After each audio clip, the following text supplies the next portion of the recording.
Good morning. Welcome to the Deep 404.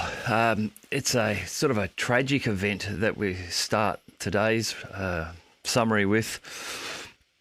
As I was writing notes last night before I went to bed, this morning where I am now, a report I saw on Patrick Lancaster's Telegram channel was that an Ilyushin 76, an IL-76 military cargo transport plane had crashed.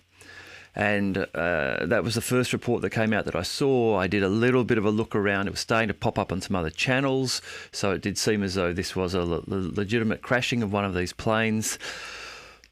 I thought to myself that perhaps this might evolve into a story where it was, in fact, an A-50, one of the Russian AWACS planes that had been shot down.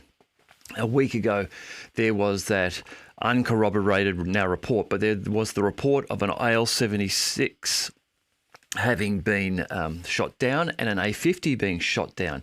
As it turned out, the Ilyushin had been damaged. It had been damaged in a Russian friendly fire air defence accident. Though I believe the pilot was has just passed away, had been injured and died from that. But the A-50 wasn't part of it.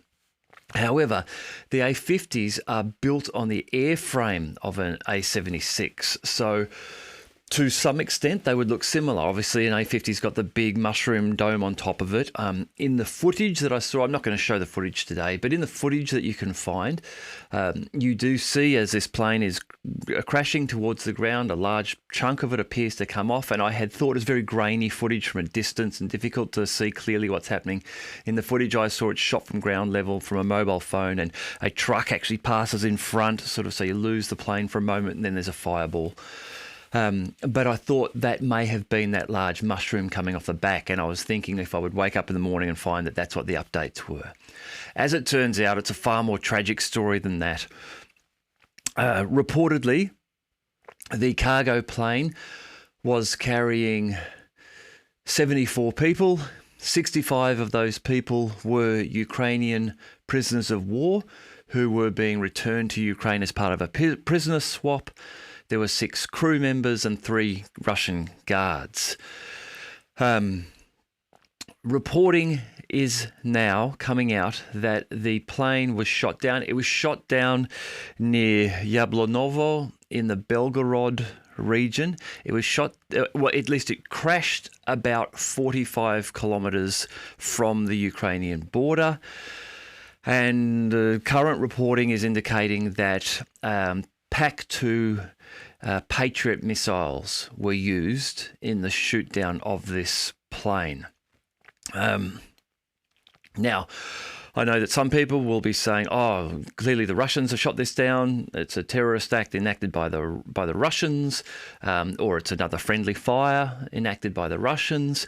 However, there is already Ukrainian television reports, video reports by Ukraine, postings on Telegram channels by Ukrainian sources saying that we have shot down a Russian aircraft, military aircraft.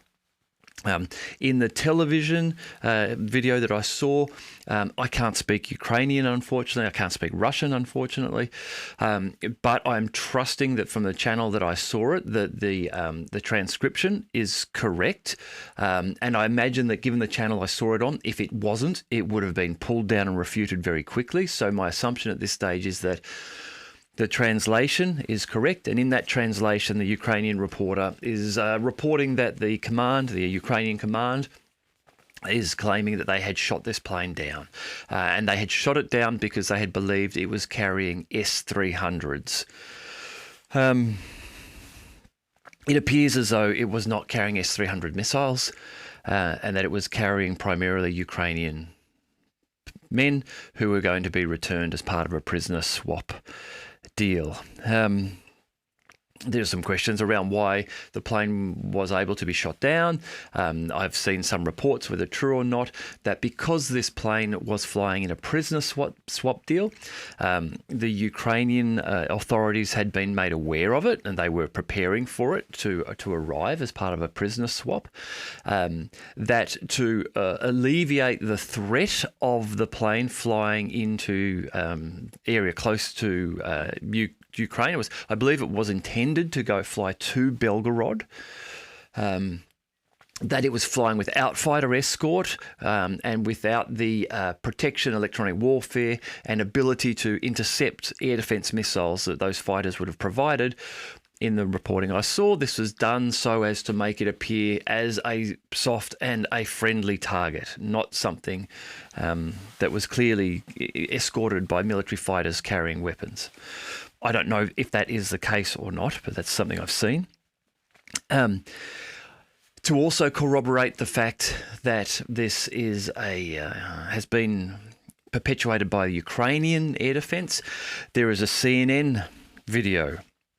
And in that CNN video, the snippets of it that I have seen, the CNN reporters appear to be attempting to sort of distance themselves or backpedaling from the fact that the Ukrainian POWs, the prisoners of war, were on the plane at the time. The reporter, the American woman, asks the on the ground reporter, "Are they? We're not sure that the prisoners are actually on the plane, though, are we?" And the guy sort of stops and goes, "Well, yeah, we're not sure they're there." But it seems as though that they also believe that they were on the plane and has been shot down.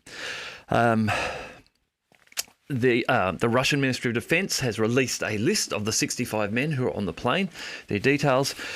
And Russian Foreign Minister Sergei Lavrov, his brief statements on the crash of the IL-76. Russia has requested an urgent meeting of the UN Security Council at 3 p.m. New York time over the crash of the IL-76 plane in the Belgorod region. A prisoner exchange had been agreed between Russia and Ukraine, but Kiev hit the IL-76 with anti-aircraft missiles. We would not like to see a repeat of April 22, when the British presidency of the UN Security Council refused to meet for 3 days after the Ukrainian staging in Bucha of the bodies of people whose names we still do not know.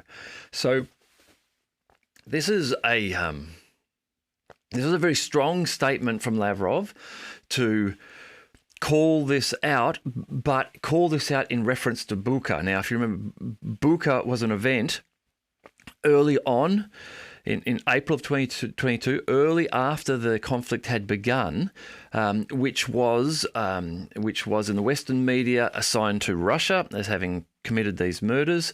But almost immediately there was a lot of criticism of that coming from other areas in non-mainstream areas. Information which seemed to indicate that it was unlikely that it had been Russian forces involved in Bucha. Now, I'm not there. I can't confirm it one way or another, but I think it's a very strong statement from Sergei Lavrov to tie this event to that one, given that he fully understands the Western position on Bucha. And so I think that just strengthens his statement in this case. Anyhow, obviously, things happen in war, but this, a sad event for those men who were being returned. Obviously, they would have been thinking they were close to home. They were going to get back and see their families, and for whatever reason, that they're not going to. So, I mean, and for some reason, with all that I have seen in covering this conflict, I don't know why, but for some reason, this event just feels like a tragic turn of events in war. And I get the feeling that this will be one of the events that I will remember in time after all of the other things that have happened. Anyhow, that's, I guess, a bit of an update from today. Now, I'll move into what I was going to lead with this morning, which is that Lloyd Austin has reappeared. For those of you who have been following the Lloyd Austin saga, he has some mysteries surrounding his disappearance from public life since the 22nd of December. There were some reports that he may have been on one of his frequent secret trips to Ukraine and may have been injured in a Russian missile strike on a NATO command centre. Again, I can't corroborate this, but the timing of those strikes, the announcement coming out, the timing of him going into ICU for a number of days for reportedly a urinary tract infection, him then staying unseen for 3 weeks with no audio of him, no video, no images of him for that entire period of time, a definite decrease in the defence reports, defence website of the United States, the daily updates of his activity until yesterday. Yesterday, he reappeared where he was reportedly from his home, logging in virtually to a virtual a Teams meeting or a Skype call, that sort of thing, a video conference call, to do with a group who support Ukraine. He was allegedly reporting to them to say, look, we've got no more money to give to Ukraine at the moment. Can you guys all dig deep in your pockets and find money to give to Ukraine? And I'll cover off a little bit more of that later on. But I did take the time to look carefully at the video and to compare it to some other videos of him, and I've got to admit that what I found was at this stage inconclusive as to what may have happened. He certainly appears to have lost weight, but that you would expect if you had been sick and ill with an infection which had hospitalised you, that you would lose weight. He appeared frailer, but that may be just due to the weight loss. It was difficult to determine much from his voice because the audio of the video that was given was very tinny and reverby. The sound itself wasn't great. So it didn't sound like his normal strong voice, but again, that may have been just the quality of that. We still have no video of him moving around, walking, to see how he moves, that sort of thing. And still no real detail on the course of events and what has happened to keep him out of the public eye so long. Whether we will find that out or not, I don't know. But it seems fairly certain now that he is not dead and hasn't been killed, as was reported by some people. One of the original reported Russian sources had claimed that he had been killed in the missile strike. I've said a number of times that I don't feel that he's likely been killed, but I thought he may have been wounded, and that could have been why he has been hidden away for this time. One of the things that was said a few times was that he had this urinary tract infection, and that he was suffering severe hip pain and groin pain and that sort of thing. I had thought that perhaps his wounding may have been to that area of his body. Perhaps he had suffered badly around the hips and that kind of thing. And so that would, at this stage, with the information we have, still align as a possibility here. We saw him sitting down. We didn't see him moving. It will be interesting to see when we see him moving again. And another one of the interesting reports that came out was that physical therapy was going to be required to help him, and that his doctors thought he would need more of this. And so in the back of my mind, I was thinking, okay, perhaps he has sustained lower body injuries, and that is what has kept him out of public eye. He can't walk around, he's wheelchair bound, and he needs to be doing physical therapy to be able to get that mobility back again. Again, I'm speculating on this, but I'm just doing that because of the nature of this event and the fact that it wasn't clearly disclosed along the way what the US Secretary of Defense was up to and what had happened to him and what his medical condition was from day to day, as you may have expected for someone of such a high-profile nature. But anyhow, he appears to be alive.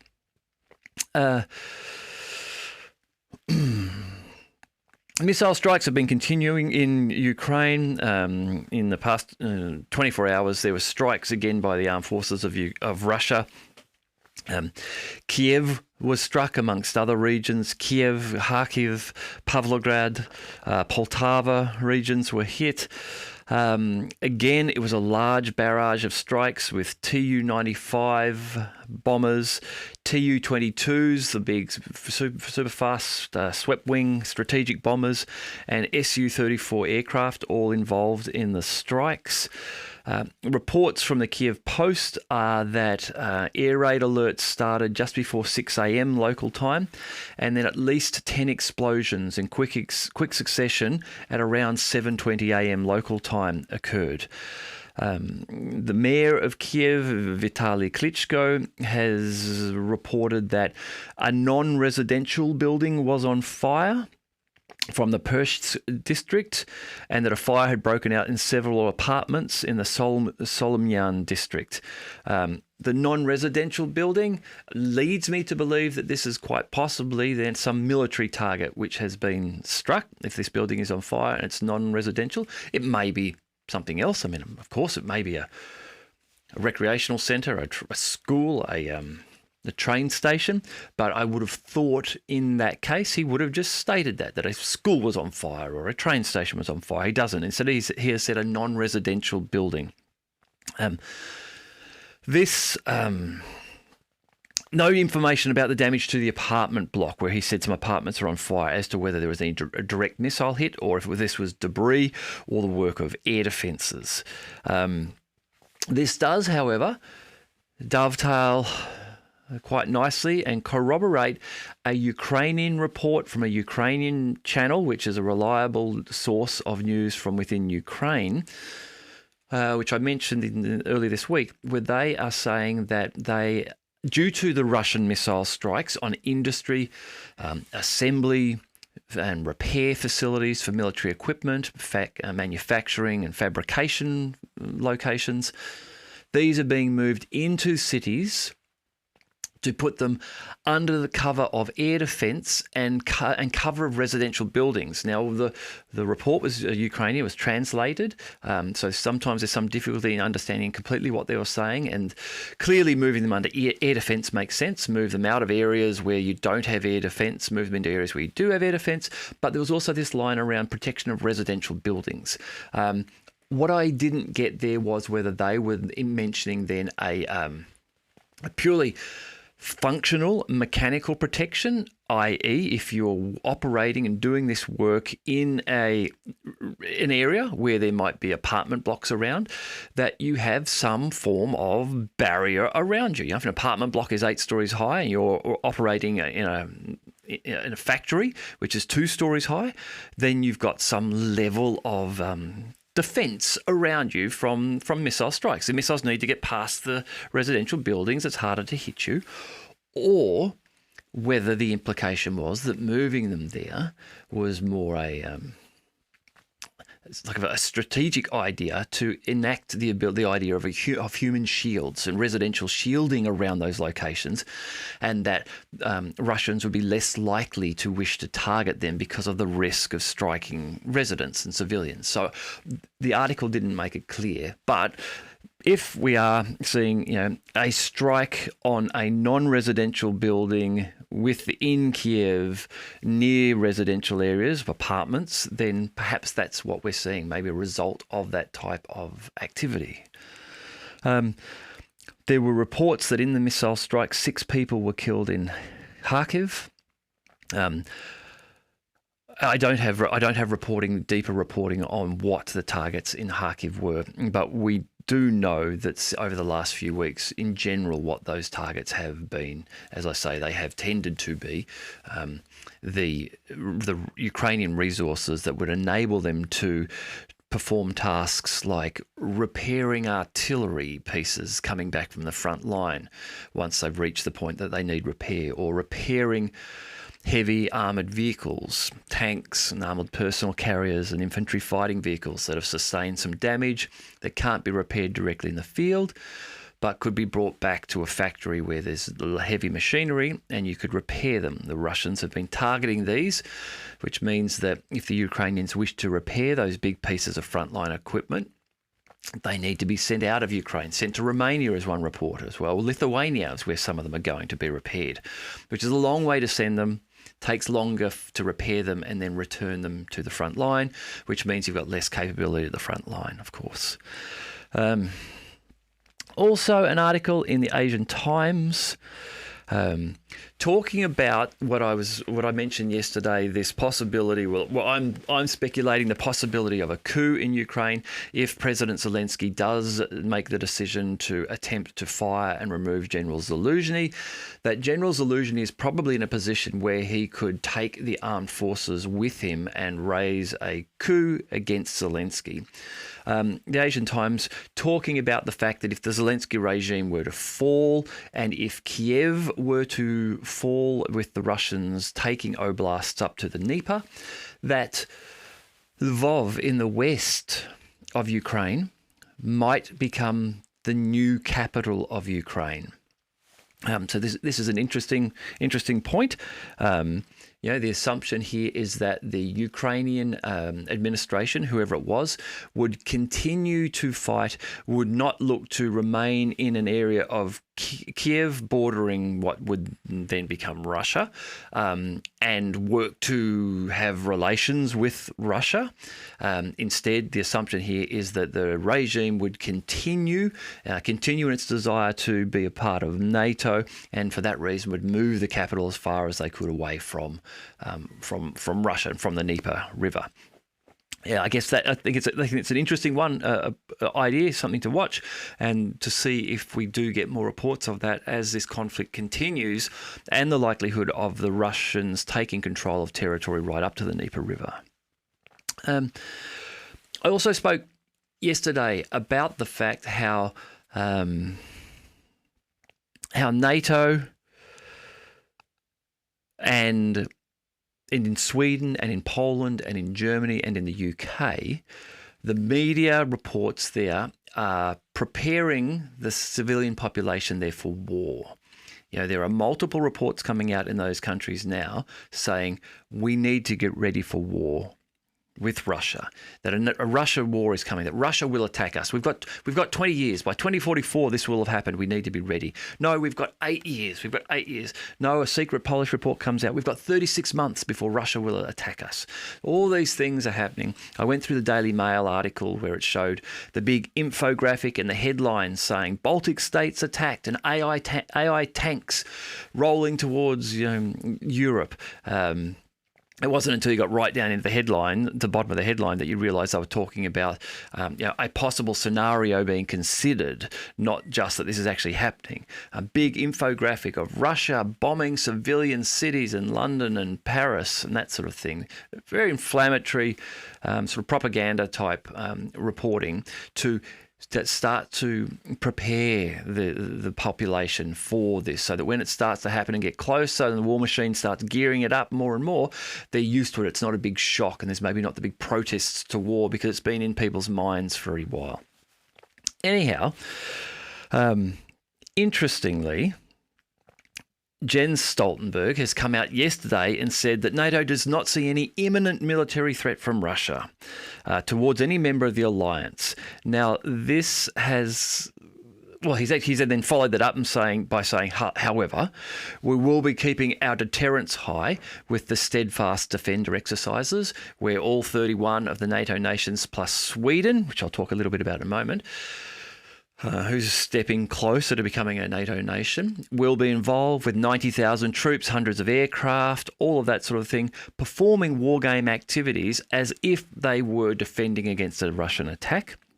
Now, he has said this because this has come just days after NATO military official Admiral Rob Bauer warned of a potential conflict with Russia. So he has said, we have to realise that it's not a given that we are in peace, he said. Of course, this doesn't apply to Ukraine. Ukraine is not in NATO. And that's why we, NATO forces, are preparing for a conflict with Russia. German Boris Pistorius subsequently said, he's the defence minister of Germany, we hear threats from the Kremlin almost every day, so we have to take into account that Vladimir Putin might even attack a NATO country one day. Our experts expect a period of 5 to 8 years in which this could be possible. I mean, the numbers keep coming down. They're trying to scare people. It would be interesting to get a list from German Defence Minister Boris Pistorius of what the daily threats from the Kremlin are that lead him to believe that Russia wants to go to war with NATO. I would like to see that list and understand what it is that he's talking about there. But instead, this is just thrown out. So Jens Stoltenberg, this is the really keep people on unbalanced sort of thing.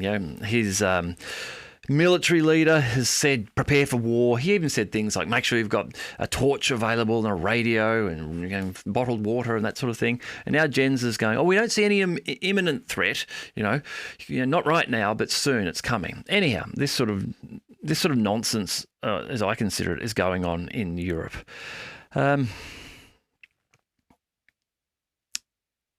The CIA has reportedly launched a Russian language video to try to persuade Russian intelligence employees to switch sides and to work as double agents for Washington. I just caught this one and I just thought it was humorous. I didn't actually track down the video to find it, and perhaps I should. Maybe it's really good and slick and compelling, but I just wonder if you're the marketing company and you get the brief is to generate a video to go to the Russians to convince them to become double agents for the CIA. And I would be interested if someone's got it, post the link in the comments, because I'd like to have a look and just see what that turned out like. Lithuania reportedly wants to purchase Leopards. Lithuania, NATO nation up on the northwestern border of Russia. It says that its presidential security advisor, Kęstutis Budrys, has said that Lithuania seeks to buy 1 battalion of German-made Leopard 2 tanks to strengthen their defences. They are up.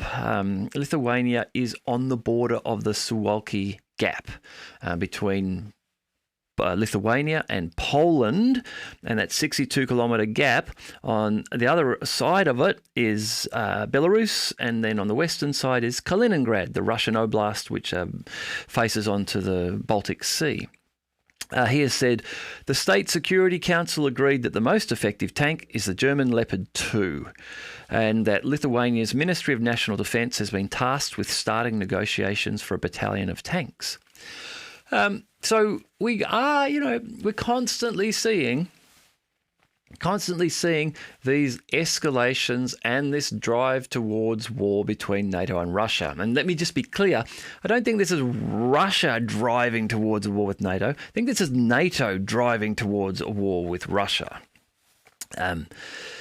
And the Suwalki Gap turning up in the news again and again and again in the last few days. I really do feel like this is something you need to keep an eye on because of the vulnerability and the importance of Kaliningrad, that little oblast which is on the Baltic Sea, which is physically separated from Belarus by 62 kilometres, separated from Russia by the width of Belarus, but very important to Russia. It's the only Russian seaport in the Baltic Sea which remains operational year-round. It doesn't freeze solid in the wintertime.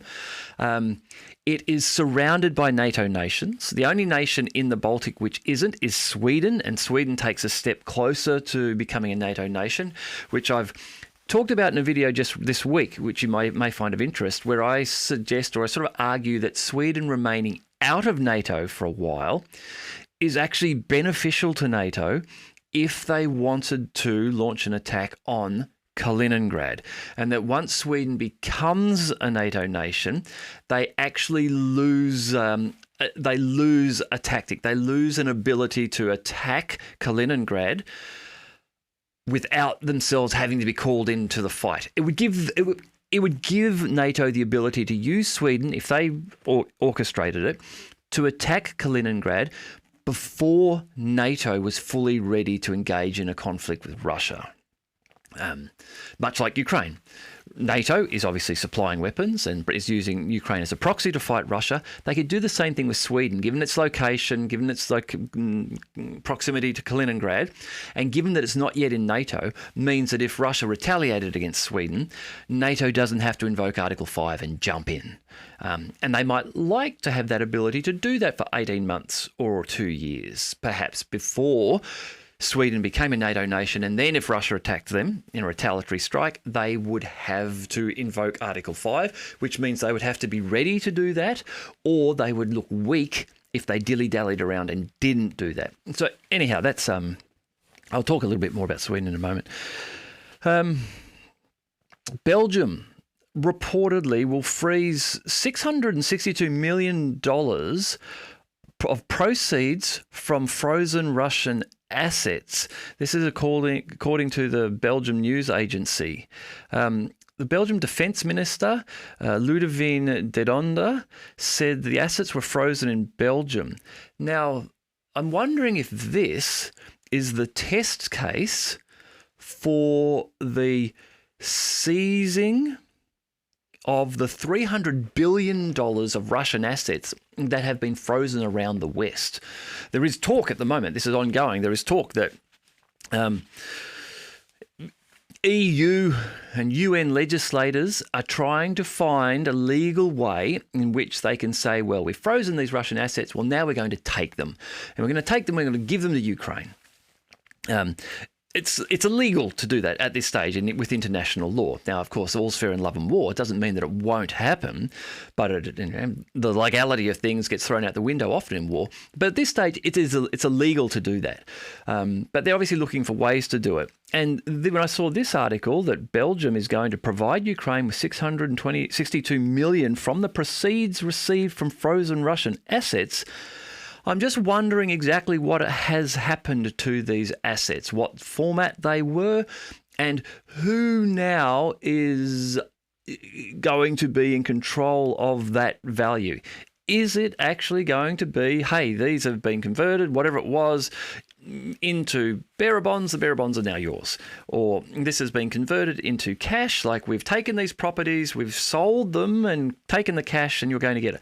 I don't know the detail of it, but it does make me wonder if this is the test case to see if this works, to then try to unlock the $300 billion.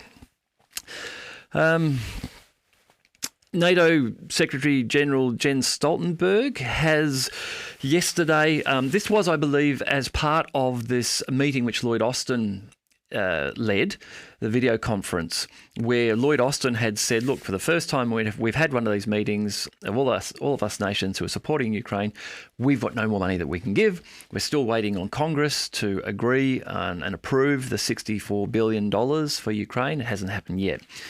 But in there, apparently, Jens announced a $1.2 billion a joint contract to buy more than 220,000 rounds of 155mm ammunition. The Ukrainians at the moment are firing between 1,000 and 2,000 rounds per day. It's probably decreasing in some cases, I guess, getting down to the 1,000 rounds a day. So that's 222 days of fighting at this rate. It's not a realistic, sustainable fighting rate, but it's probably perhaps a poorly manageable defensive rate. If you increase it to 2,000 rounds a day, well, that's 100 days of fighting. It's 3 months at a very low rate, even once they get that $1.2 billion worth of ammunition. So it's not a great deal of support for Ukraine. 3 months of very low-level defensive capability. But what was interesting in what he said, the contract will be used to backfill allies that have pushed their own reserves to Kiev. So in what sounds like $1.2 billion and 3 months of defensive ammunition for Ukraine is actually going to just restock the shelves in the NATO nations who have been providing shells to Ukraine. So of these 222,000 rounds, it's not clear how many will actually go to Ukraine. It appears as many of them, particularly now if these nations are getting scared that they'll be going to war with Russia in 36 months or 5 years or 8 years, they may wish to just hang on to these shells themselves now and not pass any of them through to Ukraine.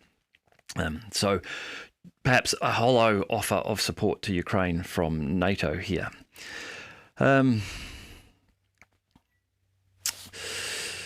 Yeah, so what else have we got here? Oh yes, Turkey. So, and talking about Sweden. So the Turkish Parliament has finally ratified Sweden's entry to NATO. So this is progressing the way for Sweden to get into NATO. Now, it's not there yet. Obviously, the big hold up here has been President Erdogan of Turkey. He has concerns with Sweden that they have been harbouring members of the Kurdish party, which he considers to be terrorists. There have been challenges with the Swedes openly allowing the burning of the Quran, which is the Islamic holy book. And President Erdogan is Muslim. He's the head of the Muslim Brotherhood. These have been challenges. Also, President Erdogan has been angling for new F-16s. Now, President Erdogan and Turkey have F-16s. They're a NATO member. And they're on the road to get F-35s, but then, given where they are, bordering on with Russia, and their balancing act in being able to... Well, President Erdogan's one of the few NATO leaders who still meets with President Putin, actually talks to him. So he holds a unique position, a position of some power there, and needs to be wary of not damaging too badly his relationship with Russia because of where they are. He purchased an S-400 air defense system. And when that happened, the Americans threw him out of the F-35 program and just said it's incongruent, it's inconsistent that someone should have an S-400 and be a NATO member with F-35s because you will just be sucking up too much information about them for an S-400 system. And if that got to the Russians, they would know what our F-35s are like and be able to degrade our stealth capabilities. So Erdogan has then been offered not F-35s, but instead modernised, upgraded F-16s. And that appears now that the Turkish Parliament has ratified Sweden joining. The next step is for President Erdogan to put his signature on there to sign that off. And what I believe is going on at the moment is that he will be looking at President Biden to say, come on, I will sign as soon as I get the word from you that we're getting the new F-16s. So his signature may take some time, because I think it's going to be based on the requirement that he gets confirmation that the new F-16s are approved. And I think he has concerns that Biden can actually do that approval and that Congress may look at this and say, well, hang on, Turkey seems to be supporting Israel, Hamas, and is against Israel. We don't want to be giving them any new F-16s. And then Biden will be going, well, if we don't give new F-16s, he's not going to sign the paper and Sweden can't get into NATO. So that's the situation it's in at the moment. Of course, even if Erdogan does that, then it comes to Prime Minister Viktor Orban of Hungary, who is the last NATO nation. His Parliament has not yet ratified it. So he is the final doorstop. As we know, he can be quite stubborn on topics that he feels strongly about. He's holding back on the EU providing 50 billion euros to Ukraine, so much so that the EU is raising internal votes and trying to get a majority to say, let's just vote and strip away Orban and Hungary's voting and veto rights in the EU. He is supported in that respect by Slovakia's Prime Minister Robert Fico, who has said, no, I'm not doing that. I'm supporting Hungary on this. They keep their vote. If they want to use it to veto this, they can. So anyhow, Sweden is not there yet. I imagine it might drag on for some time. I would imagine it would drag on until President Erdogan gets what he's after. And if it does, like I say, if you want to go and watch that speculative video I did, entitled "Is Sweden Next?", then that may actually have some benefit for NATO if NATO are really trying to look to get into a full fight with Russia. I don't think they're ready for that and want that yet. But they might be looking for someone else they could use like Ukraine, and Sweden would make, I think, a good candidate for that at the moment. Just a quick update on the front line. The fighting across the front line continues to be heavy in Ukraine, in all the normal areas. In Kupiansk, around Rabotne and Verbova, the Russians are making ground. In Donetsk and to the west of Bakhmut, the Russians are making ground. In Avdiivka, the fighting is continuing. There is video which I do have. I guess I could show this video. Just so you know, I'm not pulling your leg. Give me one moment and I'll try and get that up here, if I've got the right one. This video is...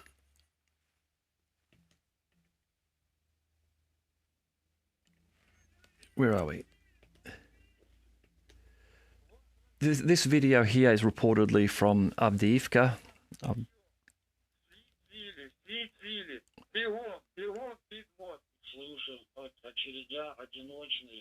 I will turn the volume down. Yes, but this video is reportedly of a group of Ukrainian servicemen in Avdiivka surrendering. I don't know if they're all perhaps laying on the ground here or if they're coming out of a trench. They all seem to be coming up, and then this is thermal imaging from a distance, of course. And seem to be, like discarding equipment. I don't know, discarding a weapon, discarding a helmet or armored goggles or something. I don't know. But I imagine, making themselves disarming so that when they approach the Russians in their surrender, the Russians don't shoot them because they think they're going to be a threat. There are lots of reports of this coming out now. Of groups, small groups, and then getting up to company size in some areas, of Ukrainian servicemen surrendering because the conditions are bad. And look, I don't think this is difficult to understand when we look at what's been happening across the front line in general for Ukraine. So that is still going on. The Russian Ministry of Defense reporting, which, if you follow this channel, I report upon. Again, I still get question yesterday. I got a question yesterday about, why do I believe this? And, when I clearly don't use the Ukrainian defense reporting. And as I've said many times, there are obvious holes in the Ukrainian defense reporting. There are obvious problems with some of what they report, which you can go and verify quite easily are incorrect. I won't go into all the detail of that now, but air defense reports are a good example. The Russian ones, you're right, I can't corroborate all of it, but I can corroborate some of it, and so can you if you wish to. You can look at the the Ministry of Defense reporting from Russia. You can look at what they say in certain areas and what has been destroyed, and if you want to take the time to go and look at some of the open source sources on Telegram and Twitter, you can go and look and find reports of geolocated footage of those items like pieces of artillery or tanks being destroyed. What's more, just recently in the last week or so, we have been given some very compelling data from Ukraine themselves, from a Ukrainian parliamentary interior minister.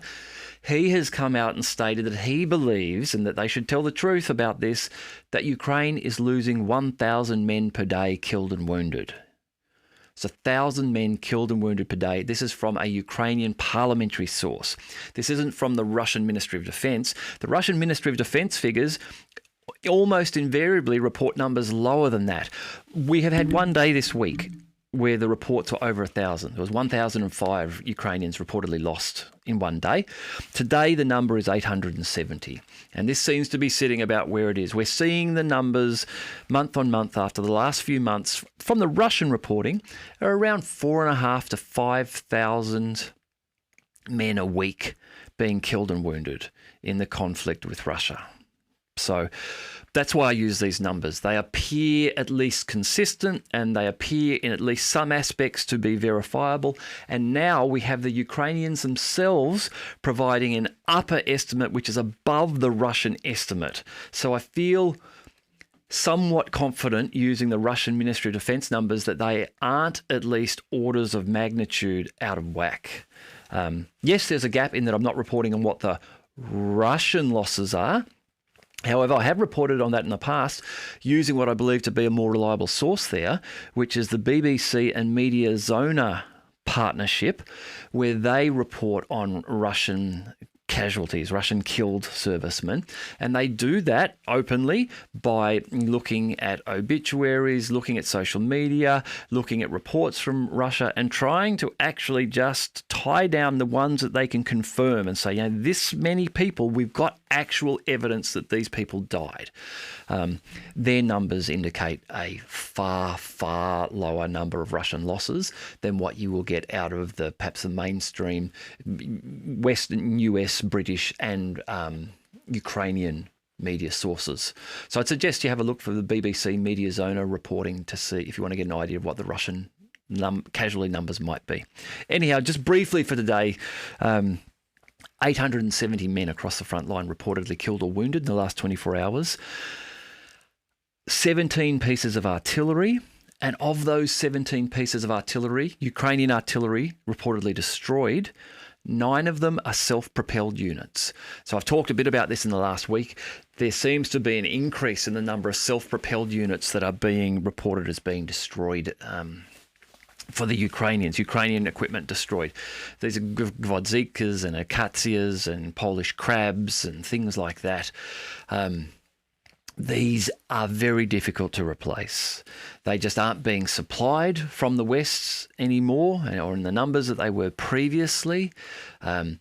Even if they're just damaged and not destroyed, but damaged enough that they can't be addressed in the field, they now need to be sent further and further back, sent out of Ukraine to be repaired. And as I say, that takes time for them to be repaired and brought back to the front line, which leaves Ukraine with a weakness, a gap. They're underpowered compared to the Russian artillery. And this is all happening at the same time that, like, there are reports coming out now of the recent commencement of the serial production of the new Koalitsiya, the coalition, self-propelled artillery piece, which presently outranges just about anything that the NATO nations or the Ukrainians have got in the field. It's got a 70-kilometre range, which can be boosted to an 80-kilometre range with particular shells.